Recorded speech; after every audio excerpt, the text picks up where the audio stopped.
Hello friends, welcome to Kannan info Tamil. நம்ம இன்னைக்கு என்ன டாபிக் பார்க்க போறோம் அப்படின்னா, இந்தியா தன்னோட விமானப்படைக்கு MRFA அப்படிங்கிற திட்டத்தின் கீழ் 114 ஃபைட்டர் ஜெட் விமானங்களை வாங்க திட்டமிட்டிருந்தாங்க.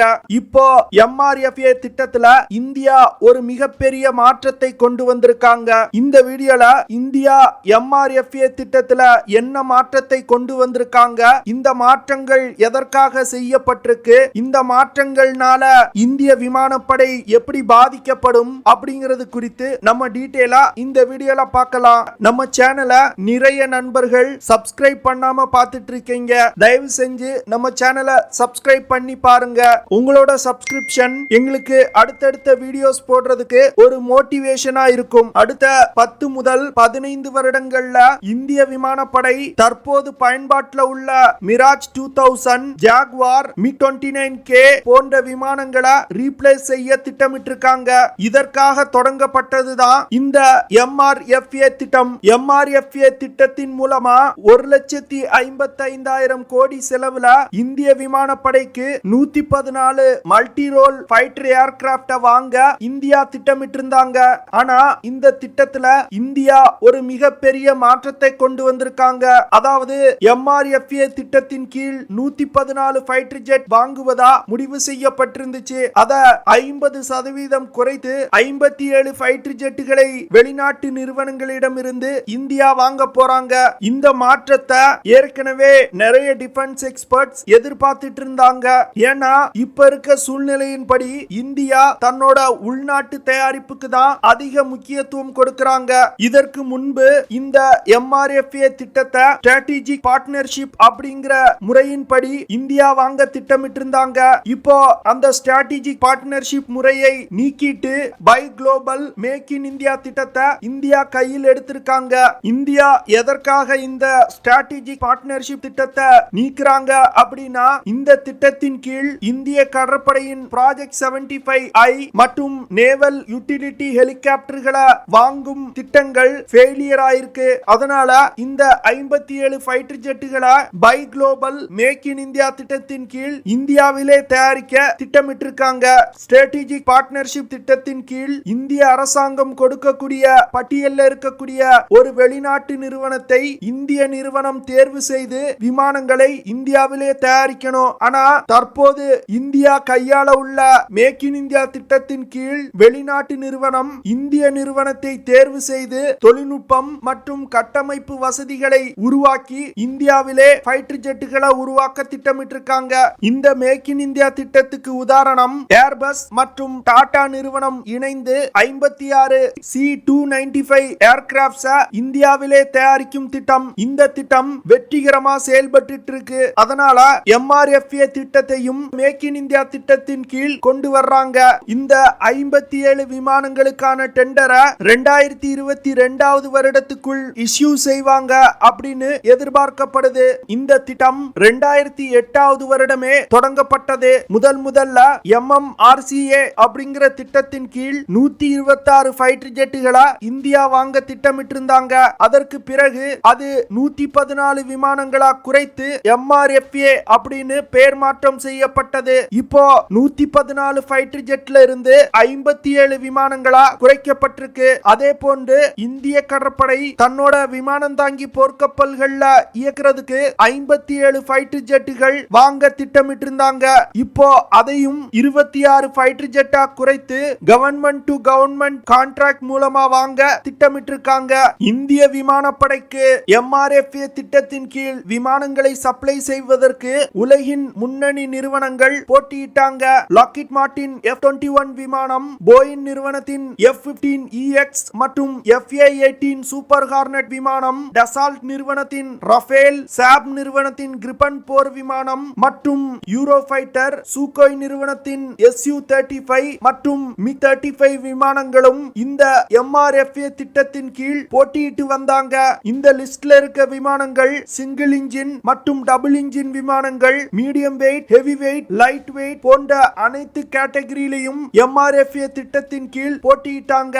ஆனா இந்திய விமானப்படை எதிர்பார்ப்பது ரஃபேல் போர் விமானம் போன்று ஒரு ட்வின் இன்ஜின் ஃபைட்டர் ஜெட். அந்த விமானத்தினால நீண்ட தூரம் அதிக எடை கொண்ட பேலோடுகளை எடுத்து சென்று தாக்குதல் நடத்த முடியணும். அது மட்டும் இல்லாம எதிரிகளின் தாக்குதலை சமாளித்து தாக்குதல் நடத்தும் வகையில அந்த விமானம் செயல்படக்கூடியதா இருக்கணும். அந்த விமானத்துல அட்வான்ஸ் எலக்ட்ரானிக் வார்ஃபேர் மற்றும் எலக்ட்ரானிக் கவுண்டர் மெஷர் கேப்பபிலிட்டி இருக்கணும். அடுத்து அதிநவீன ஆயுதங்களை அந்த விமானத்திலிருந்து பிரயோகிக்கும் வகையில விமானம் இருக்கணும். இந்திய விமானப்படை ட்வின் இன்ஜின் ஃபைட்டர் ஜெட்டை தான் செலக்ட் செய்வாங்க. அப்படிங்கிறதுக்கு காரணம் இந்தியா ஏற்கனவே 40 தேஜஸ் MK1 போர் விமானத்தை ஆர்டர் செஞ்சிருக்காங்க.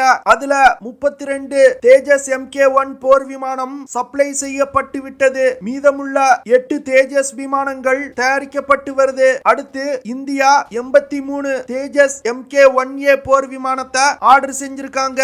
இந்த ஆர்டர்ல 10 விமானங்கள் தயாரிக்கப்பட்டு வருது. அதற்கு அடுத்து LCA தேஜஸின் மார்க் 2 விமானத்தையும் இந்தியா அதிவேகமா டெவலப் செஞ்சு வந்துட்டு இருக்காங்க.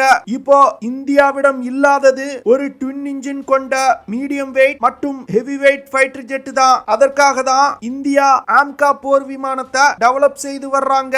ஆனா ஆம்கா போர் விமானம் டெவலப் செய்யப்பட்டு இந்திய விமானப்படையில் இணைப்பதற்கு குறைந்தது 8 முதல் 10 வருடங்களாவது பிடிக்கும். இந்த இடைப்பட்ட காலத்துல இந்திய விமானப்படையின் தேவைகளை பூர்த்தி செய்வதற்காக தான் 57 ஃபைட்டர் ஜெட்டுகளை இந்தியா வாங்குறாங்க. MRFA திட்டத்தின் கீழ் வாங்கப்பட உள்ள 57 ஃபைட்டர் ஜெட்டுகளுக்கான கான்ட்ராக்ட் பிரான்சின் டசால்ட் நிறுவனத்துக்கு கிடைப்பதற்கு தான் அதிகமான வாய்ப்பு இருக்கு. ஏன்னா இந்திய விமானப்படை ஏற்கனவே 36 ஃபைட்டர் ஜெட் விமானங்களை வாங்கி இந்திய படையில் இணைச்சிருக்காங்க.